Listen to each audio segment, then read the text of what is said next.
റസൂലുള്ളാഹി തങ്ങൾ പറഞ്ഞല്ലോ 5 കാര്യങ്ങളിൽ നോക്കിയാൽ ഇബാദത്താണ്, ഇബാദത്തിന്റെ കൂലിയാണ്. റസൂലുള്ളാഹി തങ്ങൾ പറഞ്ഞു കണ്ണുകൊണ്ട് കാണേണ്ട 5 കാര്യങ്ങൾ എന്താ? പഠിക്ക് സഹോദരാ, ജീവിതത്തിൽ ഒരിക്കലെങ്കിലും നീയൊന്ന് കാണണേ, ജീവിതത്തിൽ ഒരിക്കലെങ്കിലും നീയൊന്ന് കാണണേ. റസൂലുള്ളാഹി തങ്ങൾ പറഞ്ഞു ഇബാദത്തിന്റെ കൂലി കിട്ടുന്ന ഒന്നാമത്തെ കാഴ്ച ഏതെന്നറിയുമോ? അത് അല്ലാഹുവിന്റെ പരിശുദ്ധമായ കഅബാലയമാ. അല്ലാഹുവിന്റെ കഅബാലയം ജീവിതത്തിൽ ഒരിക്കലെങ്കിലും നീ ഒന്ന് പോയി കാണണേ. ഫോട്ടോയിൽ കണ്ടിട്ടല്ല, അല്ലാഹുവിന്റെ കഅബാലയം മക്കത്ത് ചെന്നിട്ട് പരിശുദ്ധമായ കഅബാലയത്തിന്റെ മതാഫിൽ പോയി നിന്നിട്ട് പരിശുദ്ധമായ കഅബാലയം നിന്റെ കണ്ണുകൊണ്ടൊന്ന് കാണൂ. ചിലരുടെ ജീവിതത്തിലെ ഏറ്റവും വലിയ മോഹമാ. പക്ഷേ നമ്മളിൽ പലരുമുണ്ട്, പടച്ചവനെ സിംഗപ്പൂർ പോകും, ബാംഗ്ലൂർ പോകും, മൈസൂർ പോകും, ഊട്ടിയിൽ പോകും, കൊടൈക്കനാലിൽ പോകും, എല്ലാ സ്ഥലങ്ങളും പോയി കാണുന്നവരുണ്ട്. പക്ഷേ ഇന്ന് വരെ മക്കത്ത് പോയിട്ടുണ്ടോ? മദീനത്ത് പോയിട്ടുണ്ടോ? പരിശുദ്ധ കഅബാലയം കണ്ടിട്ടുണ്ടോ? ഹജറുൽ അസ്വദ് കണ്ടിട്ടുണ്ടോ? പോകണം സഹോദരാ. സമ്പത്താർക്ക് വേണ്ടി വെച്ചിരിക്കുകയാണ്. അല്ലാഹുവിന്റെ പ്രവാചകനാണ് പറഞ്ഞത്, നാളെ കഅബാലയം സ്വർഗ്ഗത്തിലാണ്, കഅബാലയം സ്വർഗ്ഗത്തിലാണ്. നാളെ കഅബയോട് അല്ലാഹു ചോദിക്കും, നിനക്ക് എന്തെങ്കിലും വേണോ? അല്ലാഹുവേ,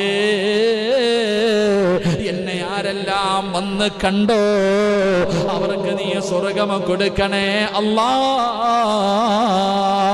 50,000 60,000 മുടക്കിയിട്ട് മക്കത്ത് ചെന്നിട്ട് കഅബ കാണുന്നവന് അത് അല്ലാഹുവിന്റെ തൃപ്തി കരുതിയിട്ടാണ് ഹലാലായ സമ്പാദ്യവുമായി നീ മക്കത്ത് ചെന്ന് ഉംറയും ഹജ്ജും ചെയ്താ അല്ലാഹുവിന്റെ കഅബാലയം നാളെ നിന്റെ കയ്യിൽ പിടിക്കുകയാ. സ്വർഗ്ഗത്തിൽ നിന്ന് കൊണ്ടുവന്ന ഹജറുൽ അസ്വദ് എന്ന് പറയുന്ന കല്ലുണ്ടല്ലോ, ആ കല്ലിലൊന്ന് ചുംബിച്ചാൽ ആ കല്ല് നാളെ നിന്നെ സ്വർഗ്ഗത്തിൽ കൊണ്ടുപോവുകയാ. അല്ലാഹു അതിനോടും ചോദിക്കും, നിനക്ക് എന്തേ വേണ്ടത്? എന്നെ ആരെല്ലാം ചുംബിച്ചോ അല്ലാ അവർക്ക് നീ സ്വർഗ്ഗം കൊടുക്കണേ അല്ലാ. എന്റെ പ്രിയപ്പെട്ടവരെ, മദീനത്ത് പോകണ്ട്, മസ്ജിദുൻ നബവി കാണുന്നുണ്ട്, മുത്തുനബിയുടെ റൗള കാണുന്നുണ്ട്, മുത്തുനബിയുടെ റൗള കാണുന്നുണ്ട്. എന്തിനാ ഉസ്താദേ പൈസ മുടക്കിയിട്ട് മദീനത്ത് പോയിട്ട് മുത്തുനബിയുടെ മസ്ജിദ് കാണുന്നത്, മുത്തുനബിയുടെ റൗള കാണുന്നത്?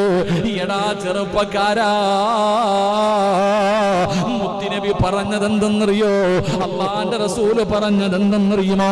ആരെങ്കിലും എന്റെ ഖബർ സിയാറത്ത് ചെയ്താൽ മദീനത്ത് പച്ചക്കുബ്ബയുടെ മടിത്തട്ടിൽ കിടന്നുറങ്ങുന്ന ലോകത്തിന്റെ നേതാവിന്റെ റൗള ശരീഫിന്റെ മുറ്റത്ത് ചെന്നിട്ട് അസ്സലാത്തു വസ്സലാമു അലൈക യാ സയ്യിദി യാ റസൂലല്ലാഹ്. മുത്തുനബിയുടെ റൗള കണ്ടാൽ അജ്മീറിൽ പോയവര്, നാഗൂര് പോയവര്, ഏർവാടിയിൽ പോയവര്, മുത്തുപേട്ടയിൽ പോയവര്, എന്റെ പ്രിയപ്പെട്ടവര്, എല്ലാ ഖബറുകളും നിങ്ങൾ സിയാറത്ത് ചെയ്തല്ലോ. എങ്കിൽ അല്ലാഹുവിന്റെ റസൂലിന്റെ റൗള കണ്ടിട്ടുണ്ടോ? മുത്തുനബിയുടെ കൊട്ടാരം കണ്ടിട്ടുണ്ടോ? എന്റെ പ്രിയപ്പെട്ടവരെ, ആരെങ്കിലും അല്ലാഹുവിന്റെ റസൂലിന്റെ റൗള കണ്ടാൽ മുത്തുനബിയുടെ ഖബർ സിയാറത്ത് ചെയ്ത റസൂലുള്ളാഹി പറയുകയാ, വജബതു ലഹു ശഫാഅതി. ആരെങ്കിലും എന്നെ കാണാമെന്ന എന്റെ റൗള സിയാറത്ത് ചെയ്താ ഞാൻ കൊണ്ടുപോകും സഹാബ.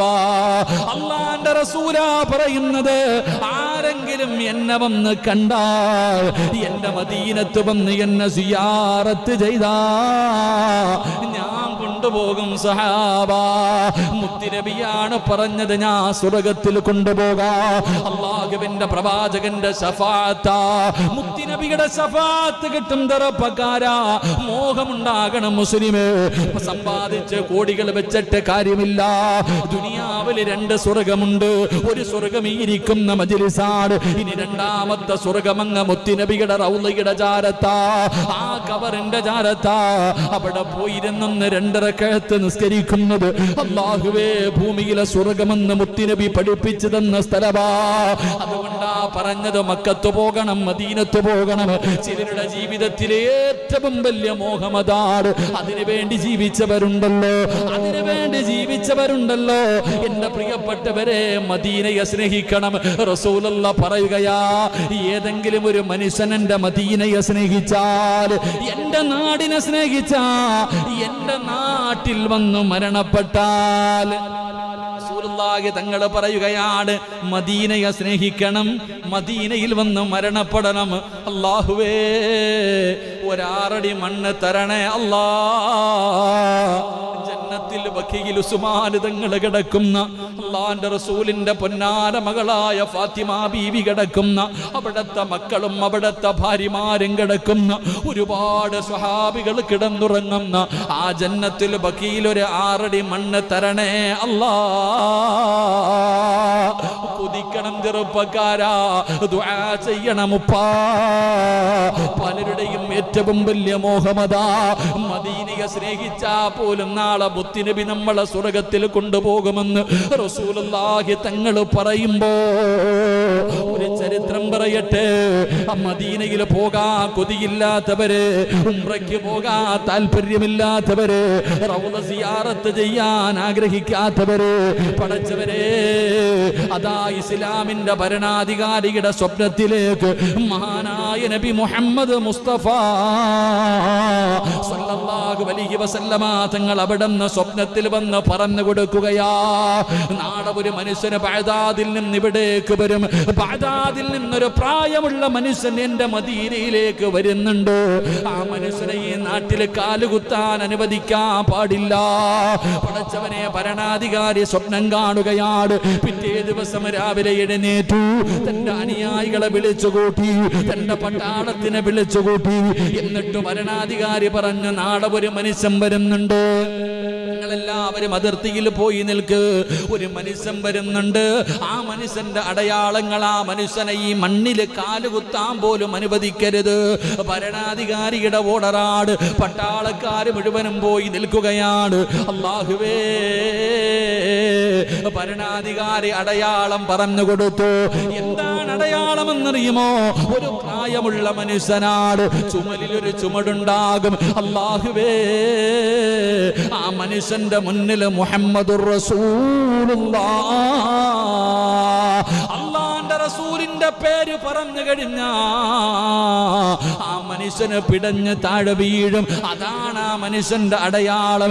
ഭരണാധികാരി പറഞ്ഞു കൊടുക്കുമ്പോ എല്ലാവരും പോയി കാത്തു നിൽക്കുകയാണ്. രാവിലെ മുതൽ വൈകുന്നേരം വരെ കാത്തു നിന്നു. വന്നവരെ എല്ലാവരെയും ടെസ്റ്റ് ചെയ്ത് നോക്കി. അവസാനം മഗ്രിബിന്റെ സമയത്തോടടുക്കുമ്പോ ഒരു പ്രായമുള്ള മനുഷ്യൻ ഇങ്ങനെ വേച്ച് നടന്നു വരികയാ. ഒരു ചുമടും വെച്ചുകൊണ്ട്, ഒരു കെട്ടും വെച്ചുകൊണ്ട് ഇങ്ങനെ നടന്നു വരികയാണ്. യജമാനൻ പറഞ്ഞു കൊടുത്ത അടയാളങ്ങളൊക്കെ കറക്റ്റാണ്. ആ മനുഷ്യനടുത്ത് വന്നപ്പോ പട്ടാളക്കാര് പറഞ്ഞു, മുഹമ്മദുർ റസൂലുള്ളാഹ്. അല്ലാഹുവിന്റെ പ്രവാചകന്റെ പേര് കേട്ടപ്പോ അറിയാതെ സ്വലാത്ത് പറഞ്ഞു പോയി, മുട്ടുകുത്തി താഴേക്ക് വീണു. പടച്ചവനെ, ഭരണാധികാരി പറഞ്ഞ മനുഷ്യനിതാണ്. പട്ടാളക്കാര് പറഞ്ഞു, നിങ്ങളെ ഇതിലേക്ക് കടക്കാൻ അനുവദിക്കില്ല. അവിടുന്ന് തിരിച്ചുവിടുകയാണ്. ഈ മനുഷ്യൻ ബഗ്ദാദിൽ നിന്ന് നടന്നാണ് വരുന്നത്. ഓരോ പ്രാവശ്യം ഇങ്ങനെ വരുമ്പോഴും പടച്ചവരെ, മുത്തുനബി വന്ന സ്വപ്നത്തിൽ പറഞ്ഞു കൊടുക്കും, ആ മനുഷ്യനെ തിരിച്ചുവിടുകയാണ്. 32 പ്രാവശ്യം അങ്ങനെ തിരിച്ചുവിട്ടു. 32 പ്രാവശ്യം അവിടുന്ന് മദീനയിലേക്ക് കടക്കാതെ തിരിച്ചു പറഞ്ഞു വിട്ടു. അവസാനം ചരിത്രം പറയുകയാണ്, ആ മനുഷ്യന് മനസ്സിലായി ഇനി ഒരു രക്ഷയുമില്ല, എങ്ങനെയെങ്കിലും മുത്തുനബിയുടെ നാട്ടിൽ പോകണം. ആ മനുഷ്യന്റെ ജീവിതത്തിലെ ഏറ്റവും വലിയ മോഹം എന്തെന്നറിയുമോ? അള്ളാന്റെ റസൂലിന്റെ റൗളയുടെ മുന്നിൽ പോയി സലാം പറയണം. ആ റൗളയുടെ മുറ്റത്ത് കിടന്ന് മരിക്കണം. 32 പ്രാവശ്യം വന്ന് തിരിച്ചു വിട്ടു. അവസാനം താൻ സമ്പാദിച്ചത് മുഴുവനും ഒരു മനുഷ്യന്റെ കയ്യിൽ കൊടുത്തിട്ട് അവിടെ നിന്ന് പറഞ്ഞു, എന്നെ എങ്ങനെയെങ്കിലും ഒന്ന് മുത്തുനബിയുടെ നാട്ടിലെത്തിക്കണം. തന്റെ സമ്പാദ്യം മുഴുവനും കൊടുത്തു. അവസാനം ഒരു മനുഷ്യന് വിറക് കെട്ടിന്റെ അകത്ത് വെച്ച് കെട്ടുകയാണ്. വിറക് കൂട്ടിയിട്ട് ആ വിറകിന്റെ അകത്ത് വെച്ചിട്ട് എല്ലാ ഭാഗത്തും വിറക് വെച്ച് കെട്ടിയിട്ട് തലയിൽ വെച്ചുകൊണ്ട് ചുമന്നുകൊണ്ട് വരികയാ. അല്ലാഹുവേ, അന്നും അല്ലാഹുവിന്റെ പ്രവാചകൻ അന്ന് സ്വപ്നത്തിലൂടെ അറിയിച്ചു കൊടുക്കുകയാണ്. എല്ലാവരും ഇങ്ങനെ കാത്തു നിൽക്കുമ്പോ ചുമന്നുകൊണ്ടുവരുന്ന മനുഷ്യന്, തലയിൽ ചുമന്നുകൊണ്ടുവരുന്ന മനുഷ്യൻ പറഞ്ഞു, മദീന അടുക്കാറായി. സുബ്ഹാനല്ലാഹ്. പട്ടാളക്കാര് നോക്കുമ്പോ വിറക് കെട്ടിന്റെ അകത്ത് നിന്ന് വെള്ളത്തുള്ളികൾ ഇങ്ങനെ താഴേക്ക് വീഴുകയാ. ഏത് വെള്ളത്തുള്ളി എന്നറിയോ? അല്ലാഹുവേ, മുത്തുനബിയുടെ മദീന അടുക്കാറായെന്ന് പറഞ്ഞപ്പോ റസൂലുള്ളാഹിയുടെ പുണ്യമായ മദീനയുണ്ടല്ലോ, ആ മദീന അടുക്കാറായെന്ന് ചുമന്നുകൊണ്ട് വരുന്ന മനുഷ്യൻ പറയുമ്പോ സന്തോഷം കൊണ്ട് കരയുകയാ, സന്തോഷം കൊണ്ട് കരയുകയാ. വിറക് കെട്ടിന്റെ അകത്ത് നിന്ന് കണ്ണുനീരിങ്ങനെ വീഴുകയാണ്.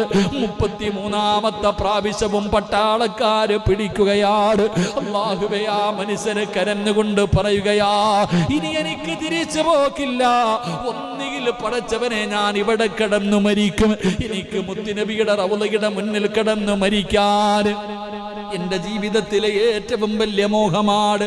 എന്നെ അനുവദിക്കുന്നില്ലെങ്കിൽ ഞാൻ ഇവിടെ കിടന്നു മരിക്കുമെന്ന് പറഞ്ഞ് അല്ലാഹുവേ, ഭക്ഷണം കഴിക്കാതെ വെള്ളം കുടിക്കാതെ ആ മനുഷ്യനെ പട്ടാളക്കാര് തടഞ്ഞിട്ടിരിക്കുന്ന സ്ഥലത്ത് കിടക്കുകയാണ്.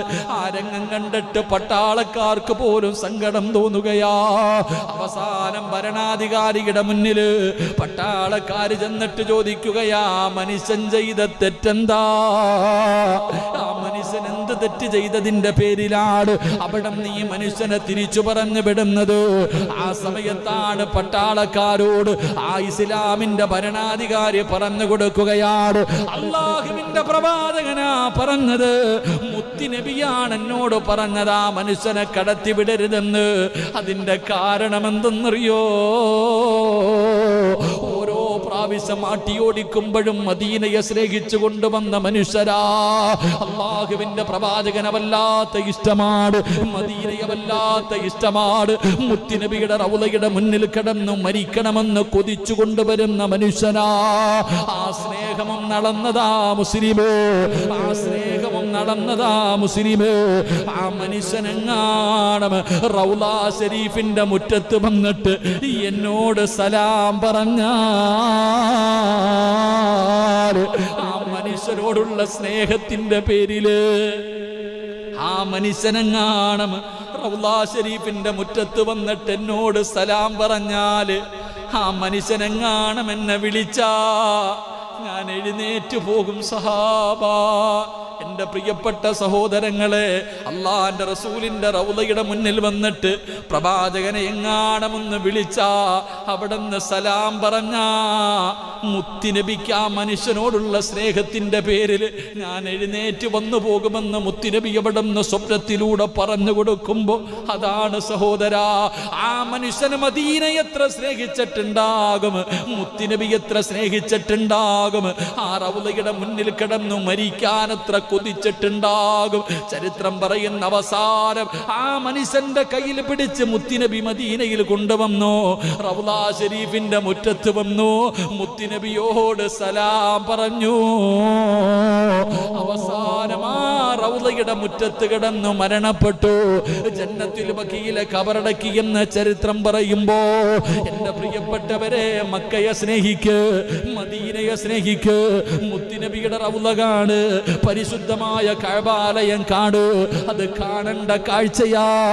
അതിന് ഇബാദത്തിന്റെ കൂലിയുണ്ടെന്ന് നബി മുഹമ്മദ് മുസ്തഫ സല്ലല്ലാഹു അലൈഹി വസല്ലമ തങ്ങൾ പറയുമ്പോ, ഒരുപാട് പേര് സദഖ തരുമ്പോഴും പറയുന്ന കാര്യം എന്തെന്നറിയുവോ? ഉസ്താദേ, മരിക്കുന്നതിന് മുമ്പ് ഉംറയ്ക്ക് പോകണം, മരിക്കുന്നതിന് മുമ്പ് ഹജ്ജ് ചെയ്യണം, ദുആ ചെയ്യണം. ജീവിതത്തിലെ ഏറ്റവും വലിയ അഭിലാഷമായി കരുതുന്ന ഒരുപാട് പേരുണ്ട്. അല്ലാഹ്, മരിക്കുന്നതിന് മുമ്പ് കഅബ കാണാൻ ഞങ്ങൾ എനിക്ക് ഭാഗ്യം തരണേ അല്ലാ. മുത്തുനബിയുടെ റൗള സിയാറത്ത് ചെയ്യാൻ ഭാഗ്യം തരണേ അല്ലാ. അതുകൊണ്ട് എൻ്റെ പ്രിയപ്പെട്ടവരോട് അല്ലാഹു തന്നെ കണ്ണുകൊണ്ട് കാണാൻ പറഞ്ഞത് കഅബയാണ്. കണ്ട ഇബാദത്തിന്റെ കൂലിയാണ്. 2 അല്ലാഹുവിന്റെ വിശുദ്ധ അല്ലാഹുവിന്റെ വിശുദ്ധ ഖുർആൻ ഉണ്ടല്ലോ, അത് ഓത് സഹോദരാ, അത് നോക്ക് സഹോദരാ. അത് കാണുന്നത് ഇബാദത്താണ്, അത് കാണുന്നത് ഇബാദത്താണ്. അതിലെ ഓരോ വാചകങ്ങളും ഓരോ അക്ഷരങ്ങൾക്കും നോക്കിയിരിക്കുന്നത് പോലും പ്രതിഫലമാണ്. അല്ലാഹുവിന്റെ പരിശുദ്ധമായ ഖുർആൻ എടുത്ത് നോക്ക്, അല്ലാഹു കാണാൻ പറഞ്ഞതാണല്ലോ. അതുകൊണ്ടാണ് പലരുടെയും കണ്ണിന്റെ കാഴ്ചശക്തി നഷ്ടപ്പെടാതിരിക്കാനുള്ള വഴി എന്താ? ഉസ്താദേ, കണ്ണിന്റെ കാഴ്ചശക്തി കുറയുന്നു എന്ന് പറയുന്നവര്, നിങ്ങൾ അല്ലാഹുവിന്റെ ഖുർആൻ നോക്ക്, നിങ്ങൾ അല്ലാഹുവിന്റെ ഖുർആൻ നോക്ക്. ഒരിക്കലും നിങ്ങളുടെ കണ്ണിന്റെ കാഴ്ചശക്തി നഷ്ടപ്പെടൂല എന്റെ പ്രിയപ്പെട്ട സഹോദരങ്ങളോട്. അതുകൊണ്ട് അല്ലാഹുവിന്റെ വിശുദ്ധമായ ഖുർആൻ എടുത്ത് നോക്ക്. ആ ഖുർആൻ ഓത്. അതിനകത്തുള്ള അല്ലാഹുവിന്റെ ആയത്തുകളുണ്ടല്ലോ, നരകത്തെ കുറിച്ച് പറയുന്നത്, ഖബറിനെ കുറിച്ച് പറയുന്നത്, പരലോകത്തെ കുറിച്ച് പറയുന്നത്, മഹ്ശറയെ കുറിച്ച് പറയുന്നത്, മരണത്തെ കുറിച്ച് പറയുന്നത്. ഈ ആയത്തുകൾ ഓതുമ്പോ നിങ്ങളുടെ കണ്ണ് നിറയണേ, നിങ്ങൾ കരയണേ. റസൂലുള്ളാഹി തങ്ങളല്ലേ സ്വഹാബത്തിനോട് പറഞ്ഞത്, സഹാബാ ഖുർആൻ ഓതുമ്പോ കരയണേ സഹാബാ. ഏത് സൂറത്തെന്നറിയുമോ?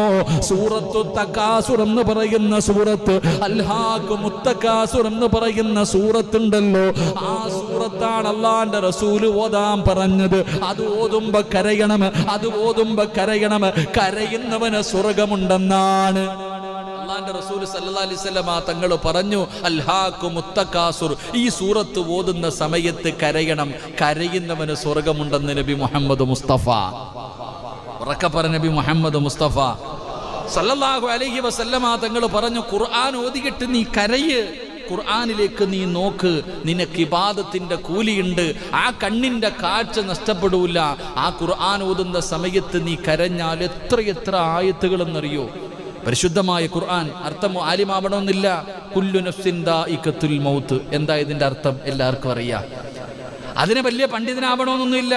ചില ആയത്തുകളുടെ അർത്ഥം എല്ലാവർക്കും അറിയാം. കുല്ലു നഫ്സിൻ ദാഇഖത്തുൽ മൗത്ത്, മരണത്തിന് വേദനയുണ്ടെന്ന് അല്ലാഹു പറയാ. എത്രയോ ഭയാനകമായ ആയത്തുകൾ ഓതുന്ന സഹോദരങ്ങളെ, ആ ആയത്തുകൾ ഓതുന്ന സമയത്ത് റബ്ബേ ഒന്ന് കരയാൻ കഴിയണം. അല്ലാഹു നമുക്ക് ഭാഗ്യം തരുമാറാകട്ടെ, അല്ലാഹു നമുക്ക് ഭാഗ്യം തരുമാറാകട്ടെ. എൻ്റെ പ്രിയപ്പെട്ട സഹോദരങ്ങളെ, എത്രയോ ചരിത്രങ്ങൾ നമ്മൾ പഠിക്കുന്നവരാ. ഇമാം മാലിക് തങ്ങളുടെ കാലഘട്ടത്തിൽ ഇമാം മാലിക് തങ്ങളുടെ അനുയായികളൊക്കെ വന്നിട്ട് പറഞ്ഞു, തങ്ങളെ നിങ്ങളുടെ അടിമ കള്ളനാ. നല്ലൊരു ആലിം, നല്ലൊരു മനുഷ്യനാ. ഇമാം മാലിക് തങ്ങളുടെ ചാരത്ത് വന്നിട്ട് തൻ്റെ അനുയായികൾ പറഞ്ഞു, നിങ്ങളുടെ അടിമ കള്ളനാ. അപ്പൊ പറഞ്ഞു, ഒരിക്കലും എൻ്റെ അടിമ കള്ളനല്ല, അള്ളാഹനെ ഭയന്ന് ജീവിക്കുന്ന മനുഷ്യനാ. ഇല്ല, കള്ളനാ. എന്ത് നിങ്ങൾ അങ്ങനെ പറയാൻ കാരണം? അദ്ദേഹം രാത്രി പള്ളിക്കാട്ടിൽ പോയിട്ട് ഖബറാളികളുടെ കഫൻ തുണി മോട്ടിക്കുന്നു എന്ന് തോന്നുന്നു തങ്ങളെ. കാരണം യജമാനന്റെ അടുക്കൽ അടിമയെ കുറിച്ച് വന്ന് പരാതി പറയുന്ന കള്ളനാ. കാരണം ഇദ്ദേഹം എല്ലാ ദിവസവും പോകൂല. ആരെങ്കിലും മരിച്ചു കഴിഞ്ഞാൽ അന്ന് കൊണ്ട് കബറടക്കുന്ന ദിവസം രാത്രി പള്ളിപ്പറമ്പിൽ പോകും. എന്തിനാ പോകുന്നേ? കഫൻ തുണി മോട്ടിക്കാൻ. അങ്ങനെ ഇമാം മാലിക് തങ്ങൾ അടുക്കൽ വന്നിട്ട് ഇങ്ങനെ ജനങ്ങൾ പരാതി പറഞ്ഞപ്പോ തങ്ങൾക്ക് വലിയ സംശയം. അല്ലാഹ് വലിയ വിഷമായി. പടച്ചവൻ എൻ്റെ അടിമ കള്ളനൊന്നുമല്ല, നല്ല മനുഷ്യനല്ലേ, എന്തേ ഇവരിങ്ങനെ പറയണേ? എന്തേ ഇങ്ങനെ പറയണേ? ഇമാം മാലിക് തങ്ങൾ പടച്ചവൻ അങ്ങനെ വിചാരിച്ചു, ഒന്ന് നോക്കാം, എല്ലാവരും പറയണതല്ലേ, ഒന്ന് നോക്കാം, എന്തിനാ ഇവൻ കബറിൽ പോകുന്ന അറിയണമല്ലോ. അങ്ങനെ കുറേ നാളുകൾക്ക് ശേഷം ഒരു മനുഷ്യൻ മരണപ്പെട്ടു. ഒരേ നാളുകൾക്ക് ശേഷം തൻ്റെ നാട്ടിലൊരു മനുഷ്യൻ മരണപ്പെട്ടു. ആ മനുഷ്യന്റെ മയ്യത്ത് കൊണ്ട് കബറടക്കി. അന്ന് രാത്രി ഇമാം മാലിക് തങ്ങൾ ഇങ്ങനെ അടിമ എഴുന്നേറ്റ് പോകുമെന്നറിയാൻ. എന്തിനാണ് പള്ളിപ്പറമ്പിലേക്ക് പോകുന്നതെന്നറിയാൻ ഉറങ്ങുന്നത് പോലെ നടിക്കുകയാ തങ്ങള്. ഇമാം മാലിക് തങ്ങൾ ഇങ്ങനെ ഉറക്കം നടിച്ചു. അടിമ നോക്കുമ്പോ യജമാനൻ ഉറങ്ങിക്കഴിഞ്ഞു. അവിടെ നിന്ന് ഉറങ്ങി എന്ന് മനസ്സിലായി കഴിയുമ്പോ അടിമ എഴുന്നേറ്റ് പള്ളിപ്പറമ്പിലേക്ക് പോകുകയാ. ഇമാം മാലിക് തങ്ങൾ പുറകെ നടന്നു. ഇമാം മാലിക് തങ്ങൾ പുറകെ നടന്നു. എൻ്റെ പ്രിയപ്പെട്ട സഹോദരങ്ങളെ, ആ മനുഷ്യൻ ഇങ്ങനെ പള്ളിയുടെ ഒരു മൂലയിൽ പോയിട്ട് ഒരു ചങ്ങലയെടുത്തു. ഇമാം മാലിക് തങ്ങൾ പറയുകയാണ്. എന്നിട്ട് ഈ മനുഷ്യൻ അന്ന് കബറടക്കിയ കബറിന്റെ ചാരത്ത് പോവുകയാണ്. അന്ന് കബറടക്കിയ പുതിയ മയ്യത്ത് കൊണ്ട് കബറടക്കിയ കബറിന്റെ ചാരത്തെ കടിമ നടന്നു പോവുകയാണ്. ഇമാം മാലിക് തങ്ങൾക്ക് വല്ലാത്ത പ്രയാസമായി. അല്ലാഹുവേ, നാട്ടുകാര് പറയുന്നത് ശരിയാണോ തമ്പുരാന്? എന്തിനാണ് കബറിന്റെ ചാരത്ത് പോകുന്നത്? കള്ളനാണോ അല്ലാ? കഫം തുണി മോട്ടിക്കാൻ പോകുകയാണോ അല്ലാ? ഇമാം മാലിക് തങ്ങൾ ഇങ്ങനെ നോക്കുമ്പോ ഈ മനുഷ്യൻ ഇങ്ങനെ അടിമയായ മനുഷ്യൻ ആ കബറിന്റെ ചാരത്ത് ചെന്നിട്ട് മുട്ടുകുത്തിയിരിക്കുകയാ. കബറിന്റെ ചാരത്ത് ചെന്ന് മുട്ടുകുത്തിയിരിക്കുകയാണ്. എന്നിട്ട് കയ്യിൽ ഇങ്ങനെ ചങ്ങലകൾ കെട്ടുകയാണ്. ആ എടുത്തു കൊണ്ടുപോയ ചങ്ങല കൊണ്ട് തന്റെ കയ്യങ്ങ് കെട്ടുകയാ. എന്നിട്ട് കബറിന്റെ ചാരത്തിരുന്നിട്ട് ആ മനുഷ്യൻ എന്തോ ഇങ്ങനെ പറയുന്നുണ്ട്. ഇമാം മാലിക് തങ്ങൾക്ക് കേൾക്കാൻ കഴിയുന്നില്ല. കുറച്ചുകൂടെ അടുത്ത് ചെന്ന് നോക്കുമ്പോ സുബ്ഹാനല്ലാഹ്, പാതിരാത്രി ആ പുതിയ ഖബറിന്റെ ചാരത്തിരുന്നിട്ട് ആ മനുഷ്യരെ കരഞ്ഞുകൊണ്ട് പറയുന്നു, അല്ലാ,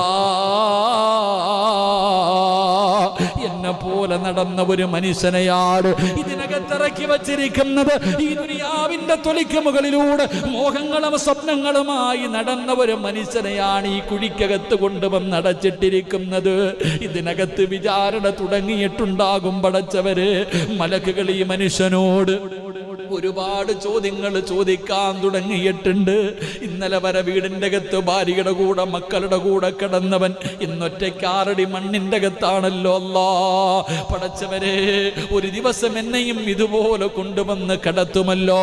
എന്നെ ഒരു ദിവസം ഇതുപോലെ 6 അടി മണ്ണിന്റെ അകത്ത് കൊണ്ടുവന്ന് എന്റെ കുടുംബക്കാരടച്ചിടുവല്ലോ. അല്ലാ, എന്റെ കയ്യിലെ സൽക്കർമ്മങ്ങളില്ലല്ലോ. അല്ലാ, ഒരുപാട് ഇബാദത്തുകളില്ല, ഒരുപാട് ഖുർആൻ ഓതിയതില്ല, ഒരുപാട് സദഖ ചെയ്തതില്ല. ഞാൻ എങ്ങനെ രക്ഷപ്പെടും തമ്പുരാന്? ഈ ഖബറിന്റെ അകത്ത് എന്നെ കൊണ്ടുവെക്കുമ്പോ എങ്ങനെയാണ് പടച്ചവരെ ഞാൻ രക്ഷപ്പെടുന്നത്? എന്റെ കയ്യിലൊന്നുമില്ലല്ലോ. അല്ലാ, അതുകൊണ്ട് എനിക്ക് രക്ഷപ്പെടണം തമ്പുരാന്. അതിനുള്ള ഏക വഴി എന്തെന്നറിയോ? ഖബറിന്റെ ചാരത്ത് വന്നിരുന്ന് കരഞ്ഞാൽ,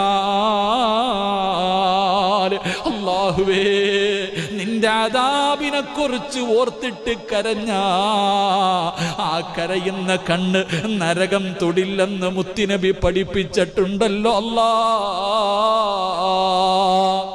അവിടെന്ന് പറയുകയാ, അല്ലാഹുവേ, നിന്നെ ഭയന്നിട്ട് കരഞ്ഞ ആ മനുഷ്യന് സ്വർഗമുണ്ടെന്ന് മുത്തുനബി പഠിപ്പിച്ചിട്ടുണ്ടല്ലോ. അല്ലാ, പാതിരാത്രി അന്ന് കബറടക്കിയ കബറിന്റെ ചാരത്ത് ചെന്ന് 2 കൈയിലും ചങ്ങല കൊണ്ട് കെട്ടിയിട്ട് മുട്ടുകുത്തി കബറിന്റെ ചാരത്തിരുന്നിട്ട് ഒരായത്തോതുകയാ. ഇമാം മാലിക് തങ്ങൾ നോക്കുമ്പോ ഈ അടിമ കബറിന്റെ ചാരത്തിരുന്ന് ഖുർആനിലെ ഒരായത്തോതിയിട്ട് നിലവിളിക്കുകയാ. അല്ലാഹുവേ, ഏതായത്താ ഓതുന്നതെന്നറിയുവോ? ഇന്നലദൈനാ അൻകാലം വജഹീമാ.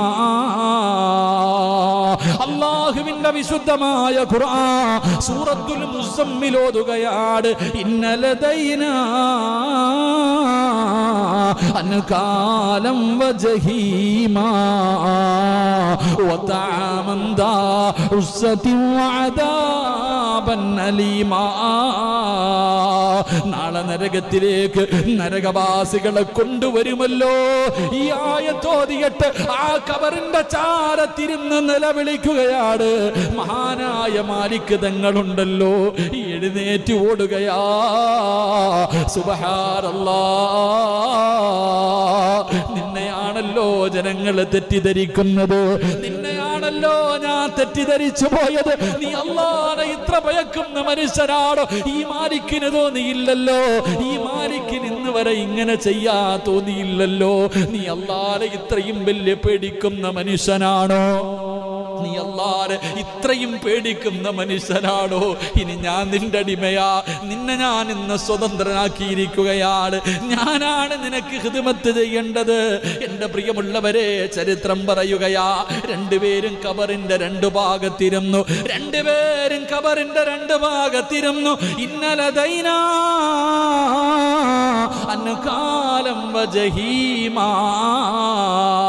രണ്ടുപേര് ഖബറിന്റെ ചാരത്തിരുന്ന് കരഞ്ഞുകൊണ്ടോതുകയാ. വെളുപ്പാങ്കാലം വരെ രണ്ടുപേരും ഈ ആയത്തോതിയിട്ട് പള്ളിപ്പറമ്പിലെ ഖബറിന്റെ ചാരത്തിരുന്ന് കരയുകയാ. അല്ലാഹുവേ, അസ്സലാത്തു ഖൈറും മിനൻ നൗം.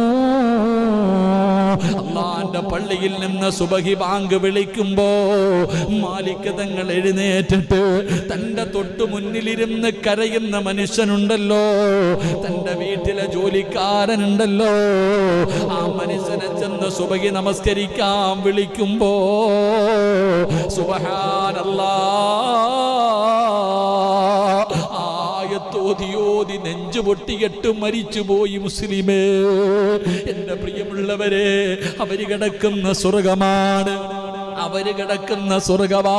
ഞാൻ അല്ലാഹുവിനോട് ചോദിക്കുന്നത്, നിങ്ങൾ അല്ലാഹുവിനോട് ചോദിക്കുന്നത്, ജീവിതത്തിൽ ഇന്ന് വരെ ഏതെങ്കിലും ഒരു ആയത്ത് പരിശുദ്ധമായ ഖുർആനിലെ 114 സൂറത്തുകളിൽ ഏതെങ്കിലും ഒരു സൂറത്തോ ഏതെങ്കിലും ഒരു ആയത്തോ ഓതുന്ന സമയത്ത് നിന്റെ കണ്ണ് നിറഞ്ഞിട്ടുണ്ടോ?